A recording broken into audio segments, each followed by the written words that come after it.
Hi, everyone. My name is Chris Sands. I'm your host, and today we are joined via phone, one of the co-founders of Stone Brewing, Greg Koch. Thank you for joining us, Greg. Hey, Chris, it's great to be here. Well, of course, I'm here. I'm not there, but wherever there is. Where is there? We're in Frederick, Maryland. Frederick, Maryland, at home. It's where we all are, at home. Yeah, I'm in our studio. I've still been coming into the office a couple days a week because there's hardly anyone else here, so it's safe. Right. I assume you're out in California? I'm at home. Yeah. It's like most people. What's it like out in California now? Is there still like a stay-at-home order, or has California started to open up?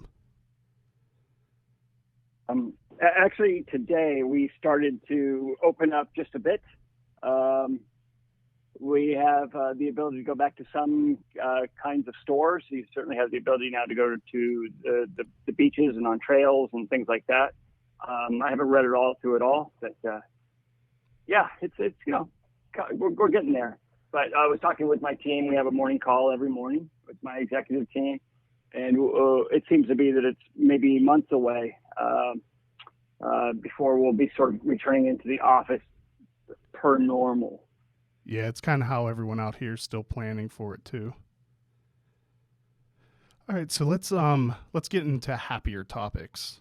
I think the history of how. You know what? Can I just jump in here? Yeah, quick absolutely. And actually, I was just listening. I went for my morning run, and I was listening to one of my favorite authors, and he has a few podcasts posted, like only 5 or 6 of these posted so far. And his name is Mark Manson. He wrote the book, The Subtle Art of Not Giving a Fuck, which is the great book. And then his follow-up book was Everything is Fucked, a book about hope. I have both of those. I haven't read them yet, though. Oh, they're great. I really like his approach. He's sort of he basically takes, the old philosophers and psychology both and puts it into language that we can understand. They were not just that we can understand, but relate to. And he has a podcast that he posted on April 5th. It's entitled Coronavirus, Surviving the Oncoming Mental Health Crisis. Now, actually, I think he overdid the title a bit because it's a podcast that everybody can benefit from, even if you're not on the edge of a mental health crisis. But if you are, then it's maybe going to be helpful in entirely additional ways. But I highly recommend it, Mark Manson, and I'm passing it along to everybody I know, regardless of it's not a suggestion of what I think of their mental health conditions. It's just it's got good shit in. So I recommend it. I'll definitely check that out, and I'll probably share that out too, because I think this is getting to the point where I think a lot of people are getting there, or are tiptoeing towards needing help. Yeah, and frankly, I don't think I'm personally one of those, but I got a shit ton out of this podcast, anyways. And it's just good reminders. We all have our better days and our not as good days, and it's stuff that'll help those not as good days be just a little bit better. So it doesn't matter where you are on the spectrum. Yeah. Well, thank you for that recommendation. I'll definitely check that out, and I'll share a link out to everyone. So fantastic. I've seen actually a couple documentaries now, and a couple talks you've done where you give the history of Stone, of where it started and how it began. But I don't think I've ever heard where the name Stone came from. Like, why did you choose Stone Brewing? Yeah. So that, and we may have mentioned it in our book, the Stone Brewing book that we published a few years ago. Not that I would expect people to memorize that. I haven't, because I have a copy of that too. It's in there. I also have not read. Sorry. Well, you didn't have to add the last part. Well, I unfortunately have a stack of books that I have not gotten around to reading yet. Oh, that's okay. We only published it like 8 years ago. But anyway, the answer to your question is that in 1995, during a planning session, Steve and I were, working on the computer and doing our modeling of, how much beer to make and what we thought we could sell it for and what the rent, doing the whole financial thing. Just trying to plan and figure out, could we do this brewery thing? And we had been for a couple of years, ever since we first talked about, hey, maybe we should start a brewery together. We had been bandying about potential names.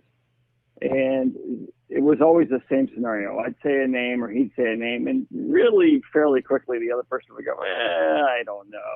No. And we just couldn't come up with a name that also inspired the other person.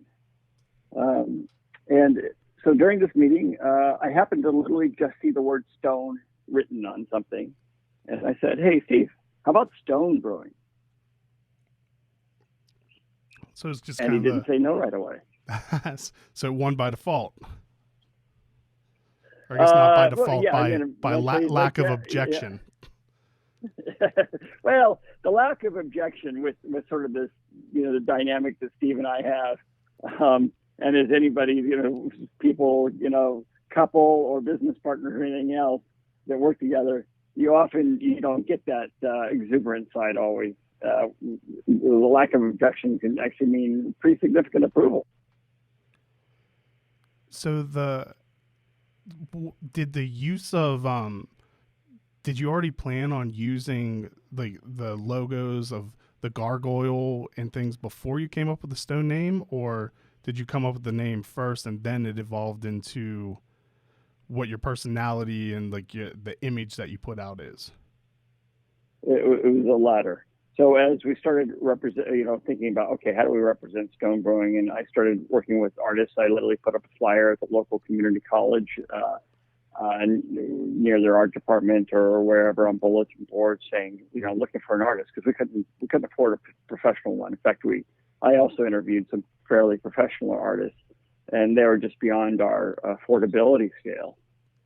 And I started getting, things back with the word Stone and a big boulder, and that was it. And I'm like, well, that's cool, but it's a little bit static, just a little bit, doesn't really tell you anything.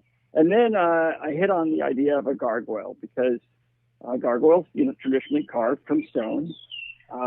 They were a traditional European motif, and believe it or not, as we were in our very early days of conceptualizing of stone, we thought that we were probably going to be making more traditional European style beers. Of course, that quickly morphed into more of just our own style, which is a good thing, I think. But, and so, and they're sort of this timeless figure that wards off evil spirits. So it was a good way to project to people, hey, you should expect something different. And yes, I know it looks like a scary character, but the scary character is, it's fighting for the forces of good. And here's what it represents in our philosophy of, no cheap ingredients and no additives and preservatives and things like that, which were quite common in brewing. Not so much in craft brewing, of course, but people didn't understand craft brewing back then. Yes, so that's how it all morphed. So I'd say in 1996, not only was the beer revolutionary, but I would think that imagery and everything in the beer industry would also be the same, where it's just way outside of the norm. Yes, it was outside of the norm. Well, we quickly got known for doing things that were pretty far outside of the norm. And I thought about that from the perspective, I was a huge beer geek. And had been. That was the impetus for starting Stone. And Steve was a huge homebrewing enthusiast. And so it came from a very natural, passion-based place for the both of us. And as I visited small breweries and brew pubs, as I always did, I would always talk with a brewmaster. And the brewmaster, it was a very common script, not that they were trying to run off of any script, but it was like, okay, imagine that I'm visiting a small brewery. I talked to the brewmaster. He can tell that I'm a genuine beer geek and really interested, and they're kind of interested in talking to me because they like people who are really into what they're doing, because that's why they're there primarily. And so line up the little tasters of the beers, and it would usually be, okay, this is our golden. I have to do. The owner makes me do that one. This is our Irish dry stout. Yeah, it's good. I like it, but we kind of do it because we have to, because people want that style. Here's our amber lager, and each one of at least the first half of the lineup would be semi-apologetic. I do these because I have to, not because I'm really into that particular beer. But we need to make some friendly beers for the customers who are newbies. And then it would always be the one or two that they were excited about. Oh, here's a special limited release. I'm really excited about this. And I did these hops, and I used this method, and get the aromas, and that's where they would perk up. So I just had this thought, like, okay, how about if at Stone, we just decided to only do the ones that we were personally into? What would that look like? What if we didn't do any quote unquote because we had to? And that's how we started out. What was your original lineup? So Stone Pale Ale was our very first one. And, admittedly, it bridged the gap a little bit, right? It was 5.4%, nice, deep amber copper color. It was 54 IBUs, so significantly bitter, especially for the time. And it was 45 IBUs and 5.4% ABV. I just transposed the numbers there. But still, that was pretty reasonable for the time, 45 IBUs for a pale ale. And then our second beer was Stone Smoked Porter, 5.9%. And then our third beer was Stone IPA. Fourth beer, Arrogant Bastard Ale, which came out a year. So Stone IPA, first anniversary, and Arrogant Bastard Ale came out in a year and 4 months into it, November 1st, 1997. Can I put in a quick request? Can you make Lucky Bastard again? Oh, I know. I love that beer. That was such a good beer. I so desperately love that beer. Well, I feel like you might know someone that could make that be made again. I don't, because we do things in a larger team now, and I don't get to do everything that I want the way that I want. Damn it. It's so unfair. It's called teamwork. It is. Are you kidding me? I didn't say back in 1996, well, I'm going to start this so that I can make team decisions and not always get away I want to get my way in 2020. But actually, it's a great model because we have such a great team. So yeah, set my ego aside. Not just my ego. Actually, it's not really my ego. Just set my desires, my personal desires aside, and go with the team. And I get my way some of the time. I just have to convince. Yeah, I never was able to get much of Lucky Bastard because it was back when in Maryland, I had to stock beer stores to be able to find the different Stone beers that I wanted to try. Because it would sell out almost instantly anytime because all the allotments were really small. So, yeah, I really love that beer. The thing about the beer, and one of the reasons we don't make it anymore, two things. One, people didn't understand it. It's always a challenge. You can bring forth your very best and your very, very favorites. But if the consumers don't really understand it and gravitate towards it in a way that's you can make a business model or a business case for that beer, then it becomes a one-off or a special limited release, and that's it, because otherwise it sits and gets stuck beyond store shelves. As much as I like our go it our own way kind of a philosophy, you can't do it so much that you ignore the functional realities of the marketplace. Yeah, you still are a business that needs to make money and have a lot of employees that depend on you. Right, and you can't just be brewing beers that are intended for sitting on store shelves, not selling. Yeah, because then at some point they say, we don't really want any more. All right, we're going to take a real quick break to thank our sponsors. When we get back, I want to ask you about Steve's beer that got him into craft beer because I know what yours is. So we'll be right back. You may have noticed something a little different in the Roasthouse Pub parking lot. They are now offering beer and food to go from their food truck. The food truck will be open starting April 3rd from 4:30 until 7:30. On Saturdays, they will open for lunch from 11:30 until 2:30, and then for dinner from 4:30 until 7:30.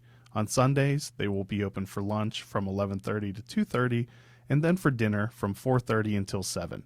As you are aware, things are constantly changing, so make sure to check out roasthousepub.com and their social media channels for up-to-date information and menus. Idiom Brewing Company proudly offers a delicious variety of beers to satisfy the most discerning tastes.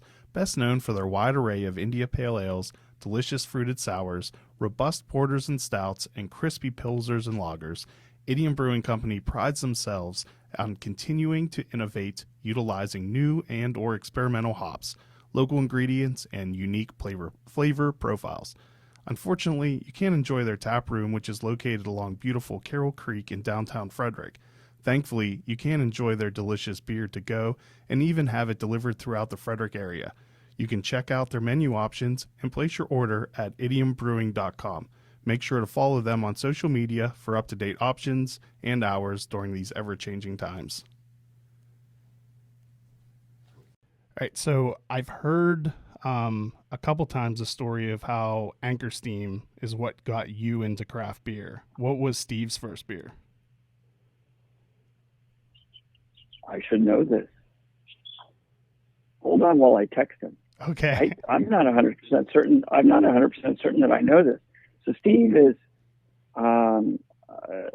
6 or 8 years older than I am. I always forget. Not that it really matters, but you know, he came into beer drinking and his formative beer drinking years, you know, a little bit sooner than mine. I think maybe he had a chance to have some Valentine, although he may have missed that window on a functional level. I don't know. I should know that. I fully expected you to tell me that I should have read the book by now and I would know.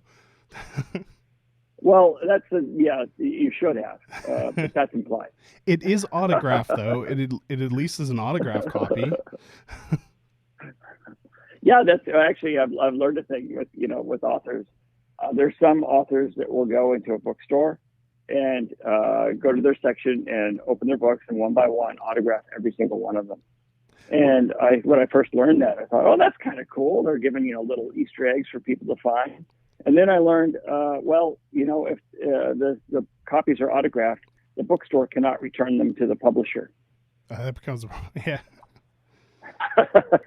Well, your book is not returnable. I'm sorry, we cannot accept a return on that. Well, mine was a present. My brother-in-law just happened to be out in San Diego for a conference when you were having a book signing event. So he went and got me a copy and had it autographed for me. Okay. Well, it's people aren't above returning presents that they've gotten. Good point. If I remember correctly, in Beer Wars, you talked about that in the beginning of Stone, there were some touch and go times where you guys were really grinding and the outlook was looking grim. When was there a point where you were able to sit back and like a aha moment where you're like, wow, we made it? Without the sit back part, I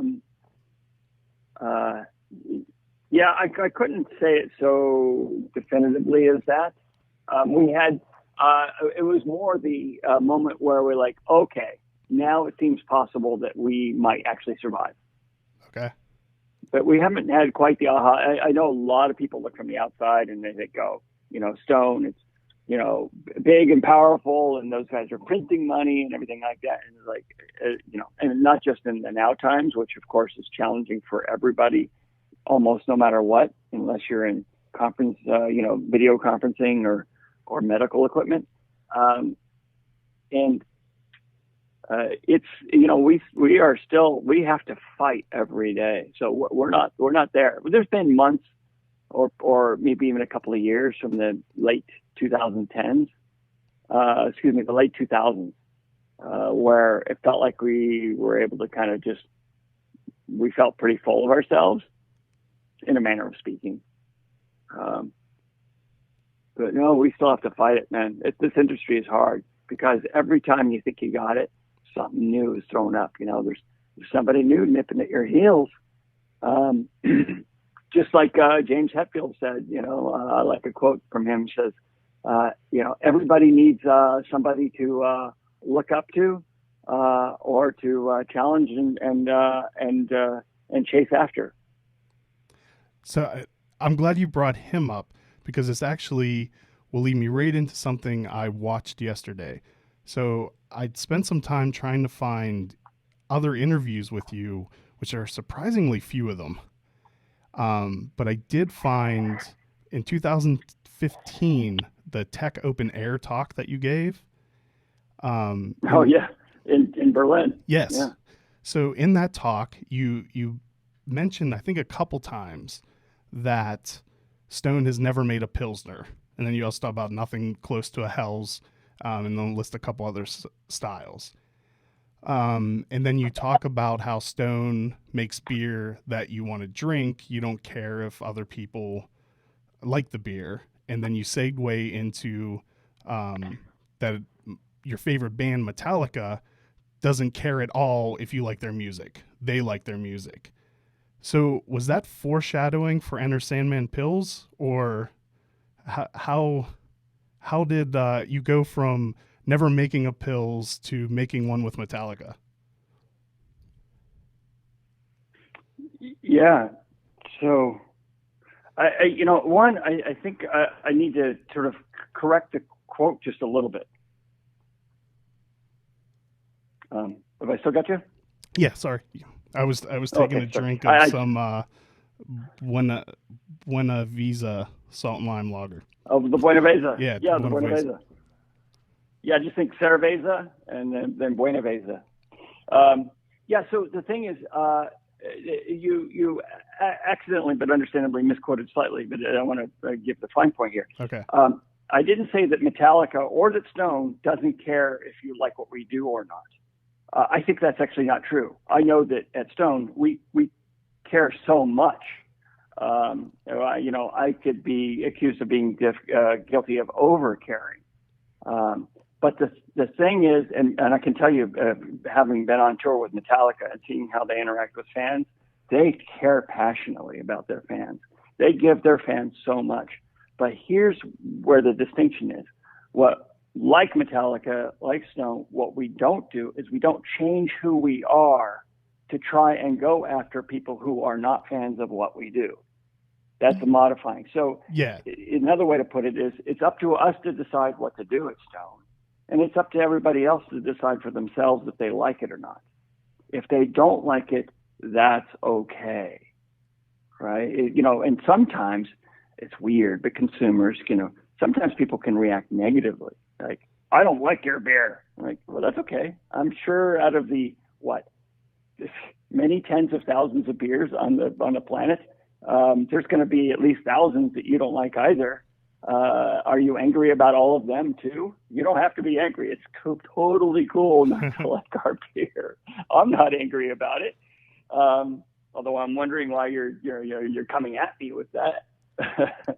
But if you do like our beer, that's fantastic. I love it. I'm like, oh, cool. This thing that I love so much, you love it too. That's really nice to meet you.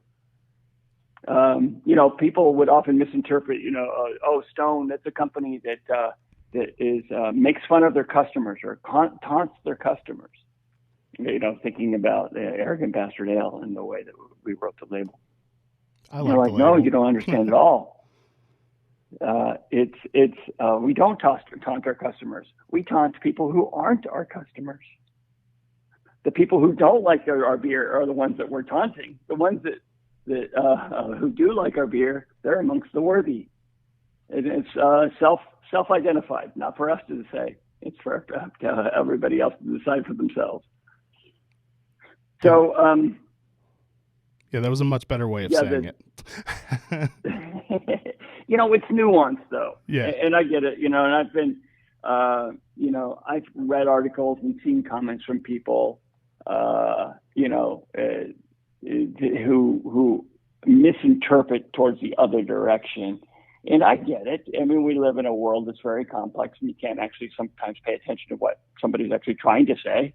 Yeah. I mean, you could, but you got it. You just misquoted it slightly by accident. But yes. So you're asking about the Pilsner. So we make the Night Pilsner with Metallica. And it was many years ago that it was Victory and their Prima Pils that taught me, hey, this pill style, it can be done in a way that I really like. Because I think the Prima Pils is just a fantastic beer. And the bottom line, there's just about any beer style that you can make on the planet that you can do with a industrialized mentality aimed at the lowest common denominator, or you can do it in a way that you work to try and elevate the style and make it fucking awesome. You've got one in your hand right now that I think is in that category. It's a style that if you had told me in the earlier days of Stone that we'd be making, I would have told you that we were, fucking sellouts or something else like that. I would have been really negative about it until you put it in my hand. I'm like, oh, okay, actually, no, this is, wow, I didn't have a vision for that. That's pretty good. And that's exactly what happened with the Buena Vesa, our really Baja-inspired salt and lime lager. Yeah, I love it. I had a few 2 nights ago for Cinco de Mayo, or 3 nights ago, and but I enjoy it on a very regular basis. And all the bottom line is, even me, well, I don't think for the last 10 or even 15 years have I had any attitude that I thought that I knew a damn thing about the beer industry and what could or couldn't be done in the world of brewing. But for the first 5 years, 10 years, maybe, I did, right? It's that typical knowledge curve. You're a novice, you're entry level, right? You kind of know you don't know anything. And then you learn a little bit and you start passing around stories like, oh, Bock beer is seasonal when they clean out the bottom of the tanks, and that's where they get the Bock beer from. And you start repeating all this total nonsense that gets circulated around, without any verification. And then you realize, oh shit, that thing that I was saying about ocean voyages and sending beer to the troops in India is the history of IPA isn't quite correct. As I learned when Mitch Steele, our former head brewer, wrote a book about it and did tons of historical research and completely debunked that whole thing that I had repeated for many years, just like so many people. So then you get to the point where you think, okay, I've learned this and I've learned this and I've learned that. Now I know. And again, human knowledge, that's very common.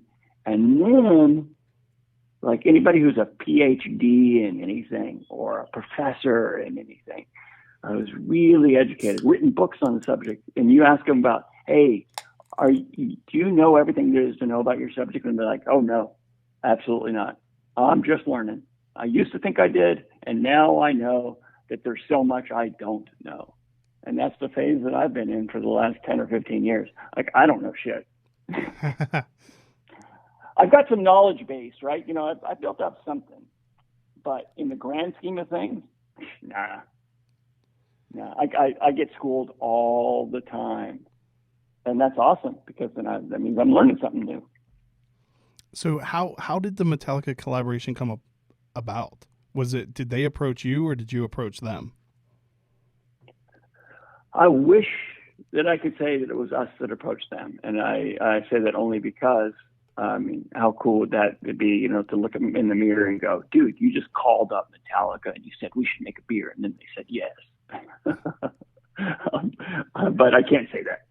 So it turned out they actually contacted us. They had been thinking about doing a beer. and sort of their people called our people because the name Stone kept on popping up as they were doing their research.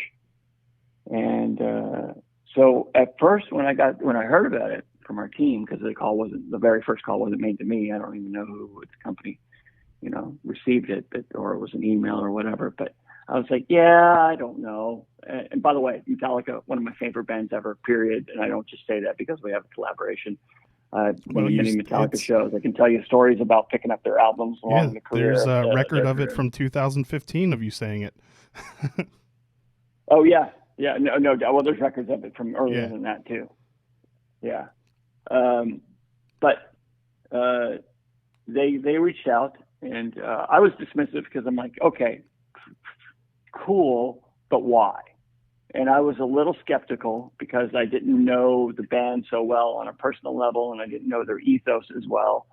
And I thought it was going to be some kind of a play into beer, because I've literally talked to other rock stars who have wanted to make beers, and I talked to guys, one of my favorite guitar players, and just does such heavy, awesome work, and he's like, after I turned him down, he got on the phone because this is his management called us, and he's like, dude, you got to make this beer for me, man. Dude, it's gonna fucking rock.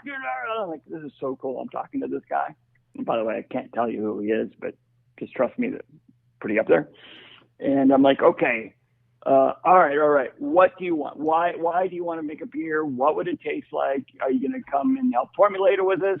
All this kind of thing. And he's like, oh no, man, don't worry about it. Just do something, that's easy drinking, man. I don't care. We just got to do this label, man. That's like, okay, that's it. Nope. I'm interested. We don't do that. And I will give you some free advice. Up to you to take it, but I suggest you don't have another brewery do that for you either. The beer industry isn't just a plug and play thing, and you gotta come at it with passion. You gotta come up with a point of view, and if you're just slapping your name on a label, chances are it's not going to work. It's not going to be received well. And just like what? Because there's no there, right? There's got to be a why. And so that's what I started talking with, we started talking with the Metallica team, and it kind of culminated when I was in Europe, and Lars was in Denmark, and I flew up from Berlin with the, all of an hour flight or hour and 20-minute flight up to Copenhagen, and went, and we had lunch. We had an hour lunch scheduled. I literally arrived at the place like 3 minutes before him. And I was expecting just some kind of entourage, some people. And I was sat, oh, yes, we're expecting you.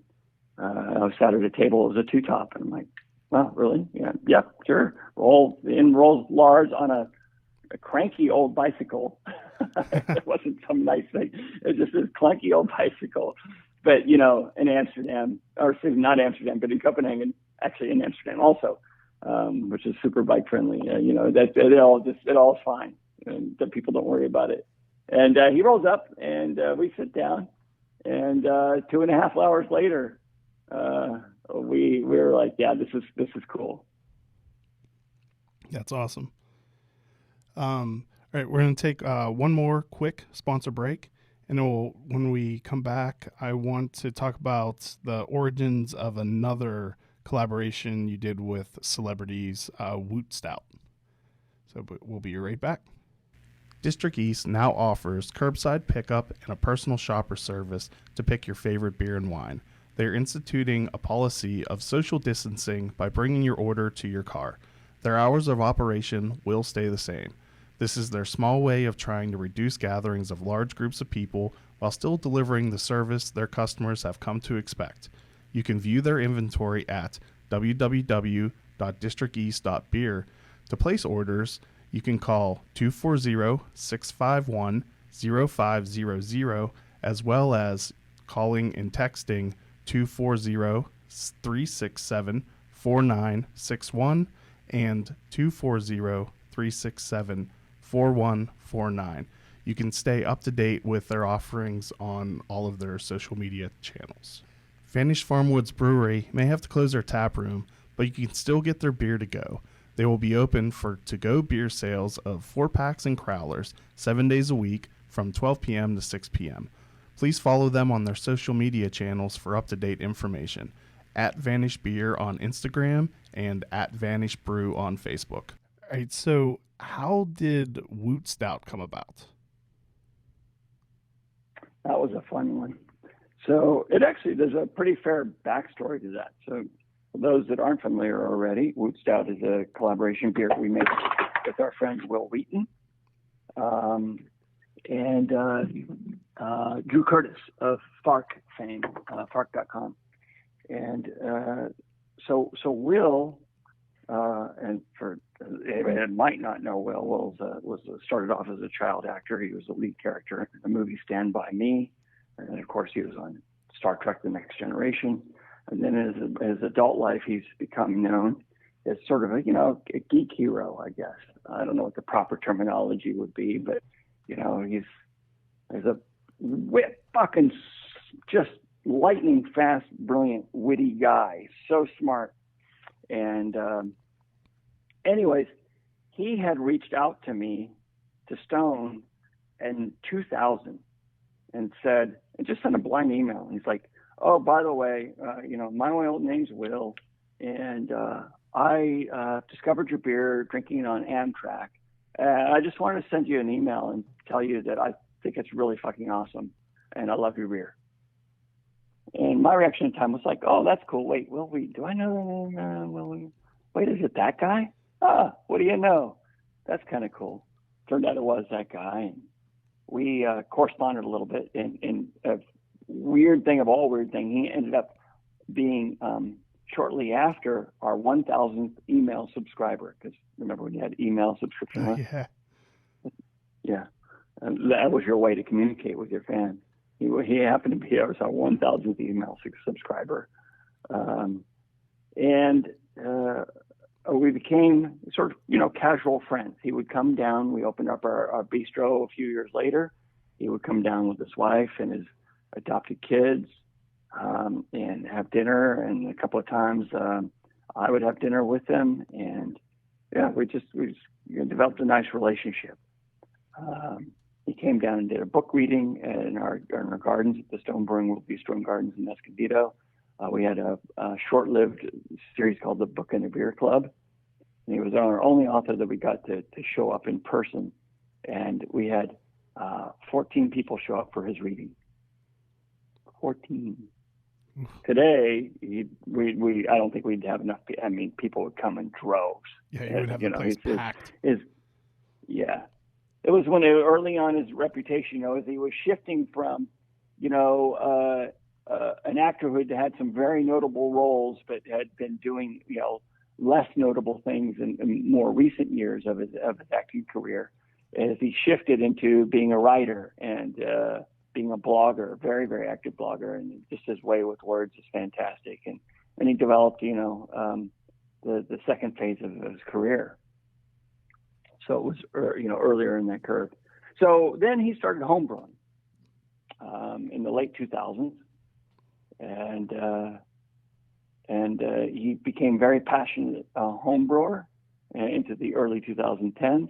And then we said, I think I probably brought it up to him. I'm like, dude, you've been homebrewing for a while. I've got some of your beers, and you have a cool audience that's just really different. And like, well, why don't we do a collaboration? And he loved the idea. And at the time we were always doing 3-way collaborations, just kind of became a thing that we like to do. And it really always brings in an interesting element. You end up coming up with different beers in a collaboration than you would just by yourself or even within your own company and your own brewing team. And similarly, when you do a 3-way collaboration, you come up with even, different ideas than that. So who knows exactly what would come out otherwise, but I know it's always fun.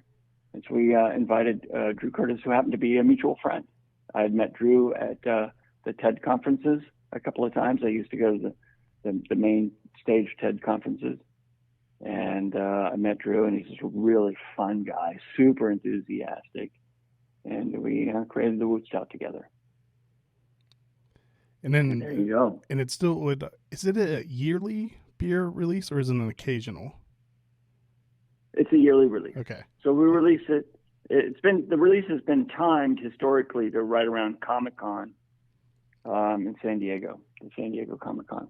And we have what we call HopCon, which is a big geek fest at our Stone Brewing World Bistro and Gardens in Liberty Station, which is in urban San Diego. And we have a big event. But of course, we're not having that this year. Yeah, I was talking to a owner of a local brewery earlier today, lamenting the fact that there probably are not going to be any festivals or events that take place this year. Right. And you know what? It's probably, we needed a reset button. Not that, by the way, I'm not calling for this reset button. I'm not happy about it. I don't want right? Yeah. all the language that we know, right? But still the industry, the beer fest needed a reset button. There's just sometimes too many, and people doing it for trying to make a buck. And it became, anytime that's something that like everybody gets into, sometimes it ends up derivative. I think there's a lot of people that agree with you on that. Once craft beer hit a certain level of popularity, and instead of festivals being in place to support brewers associations and stuff, and it started to become just a way for people to make a quick buck, there's just way too many of them. Right. And it feels awkward to even say it, even as I'm saying it, I'm like, am I allowed to even say this all out loud? Am I going to get, trolled for it? And Greg Cook is such a jerk because he thinks that there should be less beer festivals and wants to take away people's choice. And I'm kind of like, oh, whoa. It seems like, and I shouldn't be bothered by it. I got to read the book, The Subtle Art of Not Giving a Fuck. Sometimes people say stuff like that, and I'm like, oh, that's such a bummer because that's not where I'm coming from at all. Why do you think that I think that? Why do you take the position I think that? I don't think that. Instead of just letting it go and like, yeah, well, some people are just going to be, want to be cranks.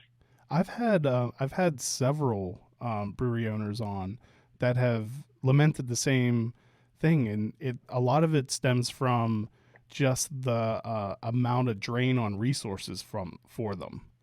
Like having to staff so many every weekend and feeling like if they don't participate in them, then they are looked at as like the outcasts who don't want to be involved with anything. Right. And that's not a good thing when you're feeling pressure to do something that maybe really is ultimately derivative, but you're not certain. You can't always tell. And I've been to many beer fests and participated where I thought it was going to be all the pieces were put together properly and it was going to be awesome. And it's a little bit of a and I've been to other beer fests where you're like, I don't know about this, but I guess I don't think. And you turn out and they're like, hey, that was awesome. It can be hard to anticipate stuff like that. So today, although people will be listening to this at earliest tomorrow, you're doing a live commentary on YouTube of Beer Jesus. How was it making that movie? Because it seems like the filmmaker was with you a lot. Well, it was over a 3-year period. Okay. Well, actually 3+ year period. And Matt Sweetwood, the filmmaker, he came by early on. He'd made a film called Beerland, which I highly recommend. I think you can find it on Amazon Prime. And it's a really fun look into some of the quirkier aspects of the German beer industry and some of the traditions that they have in small towns and things like that. A lot of people think of German beer and the German beer industry and German beer traditions as being one sort of centered around Oktoberfest style stuff. But there's such a range of traditions and styles and approaches to German beer and traditions And the Oktoberfest is just one of those, but it's the big one, and it's the Bavarian one. But there's a lot of German traditions, like, a lot of people misperceive, because we went to, we set up our facility in Berlin, and a lot of, people from the United States just imagine that you're sucking down, wheat beers in, those big half-liter mugs, or Pilsners in big half-liter mugs, or 1 liter mugs. And like, no, that's they don't do that in Berlin. That's a Southern Germany. That's a Bavarian tradition. Sure, you can find some places that will do it, but just like you can find a Texas barbecue somewhere in San Diego or New York or, Chicago. But really, the heart of Texas barbecue is in Texas. And the heart of this style, or that style of Bavarian style beer drinking and beer styles, that's in Bavaria. And they do other things in other parts of Germany. Now, I went off tangent a little bit. Sorry about that. But I just found Matt Sweetwood's documentary, Beerland, to be really illustrative of the depth and range of the German beer industry, and its quirkiness. But he'd done that, and so he'd done that already. And a friend of a friend had introduced him to us, and he said, "Look, I'd like to, do some filming and come by and keep up with your progress." And my attitude was, I'd love to document this. I think it's really cool. I think we've got something interesting going on. It'll be something interesting to go, look back on. And of course, I had no idea how it would, turn out, and that's never do with a documentary. Fortunately, I didn't end up in jail, accused of whatever the Tiger King guy is accused of. Oh yeah. Not that I'm trying to draw now. I'm starting to say this. I'm like, I don't really want to draw it. Yeah, there could definitely be a much worse unintended outcome. Right. Yeah, the thing is, the reason why Tiger King is so popular is it's a fucking train wreck. That's putting it lightly. And yeah, exactly. And while there's some tragedy and some pretty tough things, and mine's a little less of a Schadenfreude experience, although there is some in the Beer Jesus film. So towards the end of it, you start lamenting how the construction process and everything was in Germany. Was the Berlin project the hardest / worst construction project you've ever seen? So what you're talking about is the entrepreneur's lament. And I think every entrepreneur that's pushed it, really gone and done things that other people weren't doing. And that lament is universal. It's like, does it really have to be this fucking hard? Really? Why does it seem like all these forces are constantly, like, I'm just waking up every day and I'm just nothing but pushing and pushing and pushing and feeling like I'm not even making any progress? And, that's just every, I've gone through it in everything I've ever done. Construction has always been this hard. The thing is, what was unique about the Berlin project, it was never that bad.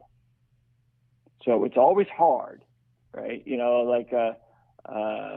On my morning run this morning, I had to remind myself, it doesn't get any easier. You just get faster, right? Yeah. So with construction, the projects don't get any easier, but hopefully you get better at managing them, and you can manage them a little smoother. You can manage them a little, better in budget-wise and things like that. But in this one, it was incompetence. I mean, the whole German efficiency thing, complete and utter myth. Complete and utter myth. And all of my German business friends will tell you the exact same thing. Bullshit. I found incompetence, laziness, and out shysters. Yeah, it definitely comes across towards the end of the film, the frustration level that you had hit. Yeah. We just, we tied ourselves to a couple of, unfortunately, unknowingly, and we went through the checks and we did all the stuff that we do whenever we work with contractors and such, but we ended up with some real bad actors. and then you end up, deep into it. You can't always tell because, right, they're good at hiding things for a while. Oh, until there was that one scene, we were waiting on the construction of the mezzanine, and there were so many other things that were depending on that. It had to go in order. You had to do this, and then you can do these other things. And so there was a lot waiting on this, and it had been delay and delay and delay. And they said, "Oh, we don't have the metal, the girders and all this cut and ready to bring on the site and then assemble because of delays of the people that we're getting our supply from." And they're like, "Okay, when will you have it?" We'll have it on Tuesday. Okay. So on Tuesday, I am going to come and inspect at your shop all this stuff. I want to see it, right? And this is our head contractor. This is the guy that worked for Stone saying this. Sheriff Randy, we called him. We shipped him from the U.S. to as an emergency kind of plug. And so he went there, and they didn't have it, and they said, it'll be another 10 days. And he's like, "You told me, you're either lying or you're incompetent. Which is it?" So I'm guessing they never answered that question. Oh, I'm going to get, when I see that part of the film tonight, I'm going to get frustrated and fucking curse all over again. And I'm going to have a beer or two into me by the time we hit that part of it. So I may really let loose. We'll see. It's just a face plant. Fuck. God damn it, I'm just going through this all again. I'm sorry. Really, my feeling, it's not your fault. It's not your fault at all. It's just are you kidding me? Are you kidding me? This is ridiculous. So if the construction and all of the delays and the extra expenses and everything, if it wouldn't have been for the debacle of building the brewery, do you think the outcome would have been different, or were the other external problems that you list at the end about where you said that in the US people will drive far to go to Escondido because we have that culture and Stone has that name recognition to bring people there, but in Berlin there's not that culture and you're kind of starting from scratch, or do you think the outcome would have been different without all the construction problems? I think it would have been potentially better without all that and the delays. But the bottom line is I misjudged the complete apathy that Germans have for beer. What did I just say? Did I just say that out loud? You did. Yeah, I did. Yeah, I did. Yeah. So, now somebody is always going to quote to me because, there's beer enthusiasts that go and make their beer, mecca trips to Germany, and they discover all the best of the German beer market and beer industry. And they find people who are making awesome beers and passionate and engaged and all that. That it does exist, but it does not exist anywhere close to what we have here in the United States. And it doesn't exist amongst the populace. The populace buys, or I say it this way, an average German will argue passionately on behalf of their local brewery and extol its virtues and its flavors and defend it all day long, except when it comes to the buying patterns. And then they go to the drink market, is what they call them, the Getränkemarkt, and they'll buy the cheapest beer, the cheapest industrial beer. They won't care where it came from. They won't care whether it's owned by one of the big conglomerates. They won't care whether it used to be 35 IBUs for that brand in 1975, and today they're brewing that same beer under the same label, but it's not the same. They've shortened it. They've cheapened the ingredients, and they're brewing it at 23 IBUs. Probably they're brewing at 17 IBUs. It's been a boiling frog. So there are, if somebody wants to take exception with my statements, they're taking exception for the 0.1% or the 1% of the market, but the 99% is people don't give a shit.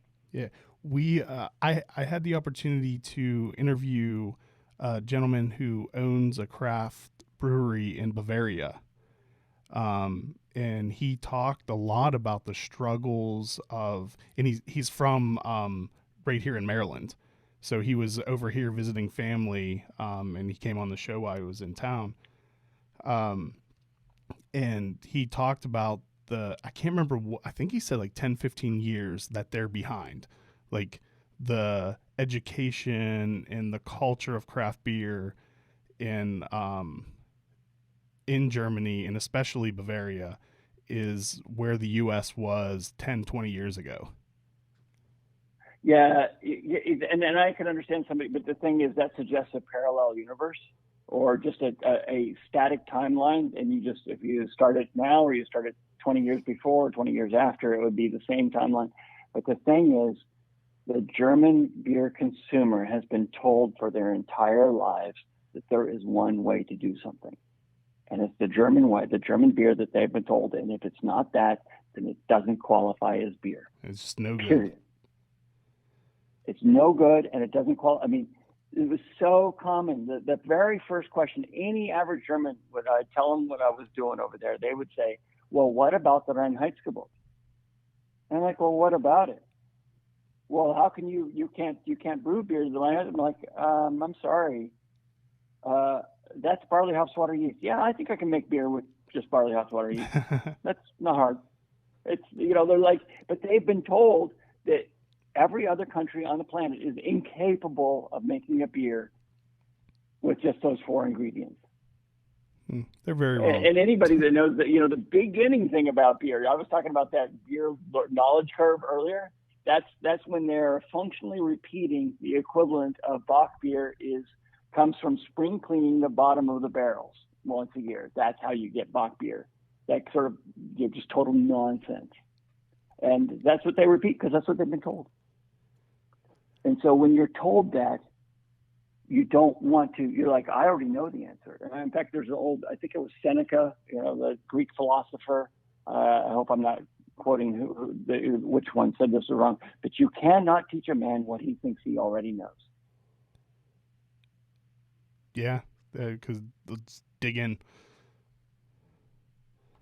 One last question, because I think we're running up on when you have to go. Is there any? But I'm going to interject because I want to hear the last question. But I say, okay. You know what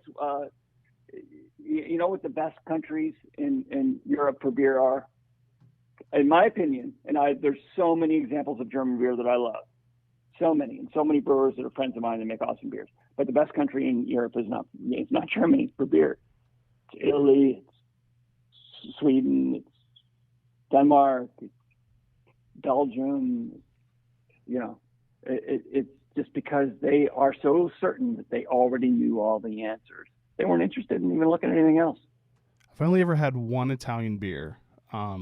Its name's Nora, and I bought. Oh yeah, from Balladen. Yeah, and yeah. I picked it up purely because when my first daughter was born, we named her Nora, and I found that beer and bought a bottle of it to celebrate her birth. Yeah, they've got such a wonderful brewery to visit. Little town called Piozzo, and then they built this old farmhouse, this new brewery at this old farmhouse. Teo Musso, who's behind Balladen, and Paolo Fontana, and all these guys. They're personal friends of mine. I've done collaboration beers with them there a couple of times. I love that part of northern Italy. They make wonderful beers, and they weren't constrained by any traditions in Italy. There's we do things that taste good, and they are free and creative, and there's like 1,000 breweries. There's now too many breweries in Italy for the same, just like the beer festivals. That's gotten a little bit too many people. But my friends at Pietraficio Lambrate and Milan, man, they make such good beers. So are there any trends in craft beer that just drive you crazy? I am not a fan. So I want to paint too big of a paintbrush here on New England IPAs. But if you the New England IPAs that have no bitterness at all, no functional bitterness, I can't. They're like, are you kidding me? Why To me, they're the equivalent of what a flabby red wine. Flabby wine with no structure. You just like it's juicy and very entry level. I don't know. That to me. But you get a New England IPA, and a lot of them have it. And a lot of the classic ones. Give me a Heady Topper, for example. That's an easy one. Focal Banger's better, they have though. some structure. I actually do prefer Focal Banger a little bit, but hey, you give me either one, I'm going to be a pretty happy guy. But there's real bitterness, there's real structure, there's backbone. So many of them are again derivative and made for consumer expectation rather than made for excellence, in my opinion. Not everybody is going to hold my opinion. It's fine. Just like I said earlier, it's okay if somebody doesn't like our beer, and it's okay if I don't like somebody else's beer. I don't like all of them. And I think that's great. You shouldn't, because that means I'm going to be finding some that I love. But I like ones with some structure or backbone. Oh, yeah, it makes me think of sort of the boneless chicken. The Gary Larson cartoon, the Far Side, the boneless chicken ranch. Yeah. So, when I have a New England IPA that's just got nothing going on other than some juiciness and a lot of haze, they're like, yeah, that's kind of the equivalent of the boneless chicken ranch. So I'm guessing you also do not like super heavily fruited sours, and I'll put sours in air quotes because they mainly just taste like fruit juice. Right. When it's just sweet fruit juice is added. And done just as a flavoring agent, just like they do with the industrial Berliner Weisse in Berlin, with the addition of artificial flavoring, artificial color, and sweeteners, and they pour that into But you put great quality fruit in, and you ferment, and you actually you bring some artistry to it. They can be phenomenal. So love those. My producer wants me to make sure that I tell you how much he loves I'm Peach, and he hopes that it'll be back again.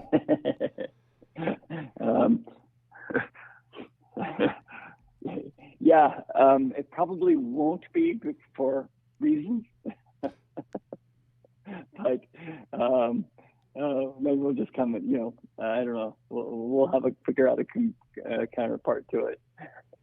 But I'm with you. I love the beer too. Okay, I lied. I do have one more quick question. Why did you change Ruination? I just felt like I wanted to be updated.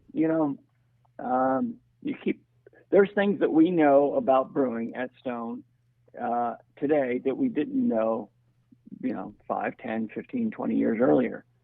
And Stone Ruination IPA came out June of 2002. And it was the first full-time brewed and bottled West Coast style double IPA on the planet.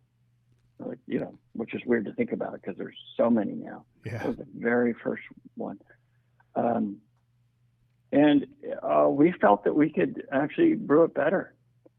And I love the new recipe. Of course, I'm fond of the old recipe. But we did do a rebrew of it for a mixed 12-pack, maybe a year and a half ago. And I side by side it. I'm like, yep, I love that old recipe. Like the new one better. Just a little bit. And that's all it took. Was just a little bit. But I like it incrementally better. We liked it, not just me. This was definitely a team decision. We liked it incrementally better. Either a little bit or a lot. Like, okay, better. When do you ever get so good at something that you can't become better at it? And then if you think you can do something better, I think you should. Am I remembering correctly? We like it better, and that's what we do. Am I remembering correctly that Ruin 10 is what became Ruination 2.0, or was it completely different, or was it like a bridge? Completely different. Okay. So Ruin 10 is a triple IPA. Oh, that's right. Nod to the roots of, to it was, of course, came out on the 10th anniversary of Stone Ruination IPA. I prefer the 2.0 also. One of my friends who lives out near the brewery that I went to high school with, that a lot of us staying in touch involves talking about Stone beer. he prefers the old one, so he wanted me to ask you why you changed it.